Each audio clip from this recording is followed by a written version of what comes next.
What's good, everyone? Welcome back to a brand new video. In today's video, we are talking about 4 things you should not do while working at Amazon. And we're gonna get straight into this video already. Go ahead and join my Discord if you haven't already, link in the description below. Subscribe to the channel if you haven't already. But let's get started straight off with number 1. And my tip number 1 is don't waste all of your time off early in the year. A lot of people, when they start getting a bunch of time off at the beginning of the year, because they weren't getting a lot towards the end of the year, you've already accrued your maximum amount of PTO by the end of the year. You've already probably used some of your vacation time for the year. Basically, at the end of the year, you don't have a lot of time. So a lot of people in the beginning of the year, once they start getting more time, the PTO starts being accrued again, the vacation time starts being accrued again. Once it hits the beginning of the year, a lot of people are just, they're just tempted to just use all their time off pretty much.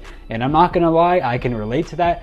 This year, I'm ashamed to say that I've been using a lot more time off than I usually have. Now, for some of those, it has just been for mental health breaks in general, but there's also been a lot of times where I just didn't want to be at work and unfortunately used my time off.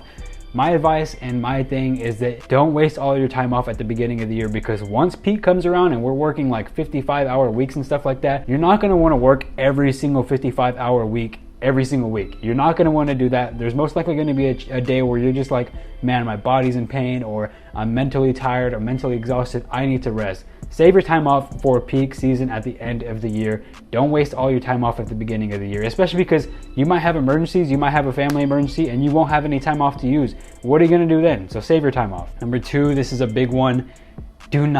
Please do not upload footage of yourself working to YouTube or TikTok. Please do not do that. A lot of the people that are doing that are the reason that we are getting these phone bans. Our phones are probably going to be banned soon. Wouldn't be surprised by the time this video came out. I would not be surprised if an official announcement came out that phones were already banned, but I guess we'll see. But yeah, I mean, a lot of the reasons that Amazon doesn't like phones is because of the people like this that post footage of themselves working on YouTube or working on TikTok, and you know, they're giving advice and stuff like that. And you know what? That's fine. I understand why you want to do that, but please do not record and post yourself out there on TikTok. Not only can you get fired, I've seen people on YouTube get fired for doing that, for posting footage of themselves working.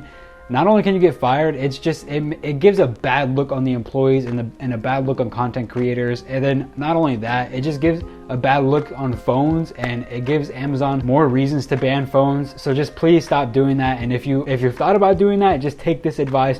Please do not upload footage of yourselves, because 1, of course, you can get written up or fired. And then 2, you're just making everybody look bad and making phones look bad, and we want to keep our phones and headphones, so please don't do that. Number 3, this one is kind of like a tip as well. I'm kind of mixing in tips and just general advice into this video, but before we do get started on with number 3, I do want to say last Sunday I did a live stream for the first time ever. I live streamed, or not for the first time ever, but I started my new schedule every Sunday at 4 p.m. CST. I did Guardians of the Galaxy. We played for about 4 hours. I was on live here on YouTube, and I'm going to be doing that again this Sunday, of course, with more Guardians of the Galaxy. We're going to continue and we're going to try to beat that game. So if you haven't already, go ahead and subscribe to the channel below, and be prepared. Turn on your post notifications so when that live stream starts this Sunday at 4 p.m. CST, you guys will be able to come and hang out with me. It was a lot of fun live streaming and hanging out with a bunch of you guys last time, so go ahead and check the live stream out again this Sunday. But yeah, back to the tip. Number 3, don't clock in more than 5 minutes late. The reason for this is because if you clock in at like 7:06 and your shift started at 7 o'clock, it will actually take an hour of UPT from you. So it'll take an entire hour. Even though you only used 6 minutes worth of UPT, it'll take an entire hour of UPT. So don't clock in more than 5 minutes late. If you see that like, let's say you get there late. Let's say there was traffic or something and you got to work late and it's like 7:04 and you don't think you're going to be able to make it to the turnstiles in time.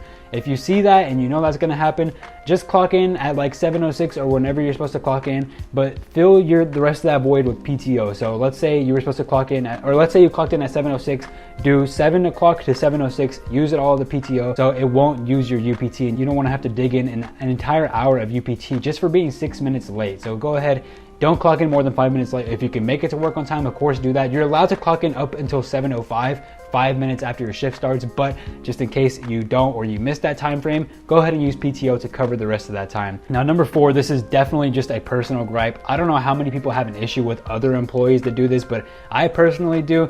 Please do not microwave your food for like 6 minutes or longer. Just don't be one of those people that rushes to the break room and you're the first person at the microwave, and then you spend so long microwaving your food. There is nothing more infuriating than somebody who takes a really, really long time to microwave their food, especially when most other employees only want to use the microwave for like a minute to 2 minutes, sometimes 3 minutes at most. But for the most part, people just want to get in there and get their food microwaved and go eat already. And when you microwave your food for like 6 minutes straight or like 8 minutes, I've seen people microwave their food for like 10 minutes straight. When you're doing that, you're taking time from other people, not only your own break, but you're taking time from other people's breaks as well, because they're sitting in line waiting behind you at the microwave and you're taking so long. My advice is just, first off, you don't need to put your food in the fridge. If you can bring your food to you with your at your station, just bring your food with you, because by the time it's time for break, your food will already be warm and it'll be safe to microwave immediately, and you'll be fine. It'll make the microwave process faster and your food will still be okay. And not only that, it takes so much longer when you have your food in the fridge and then you microwave it straight from the fridge straight to the microwave, because of course it takes a lot longer. The food's going from straight up cold, really, really cold, to having to be hot. So definitely just bring your food with you. Don't bother putting it in the fridge unless you absolutely feel like you have to. But for the most part, don't put it in the fridge and just put it in there for like 3 minutes. I understand if it's like soup or something, because stuff like that, it does take a lot longer to microwave. And for that, okay, it's unfortunate, but yeah, you have to do that.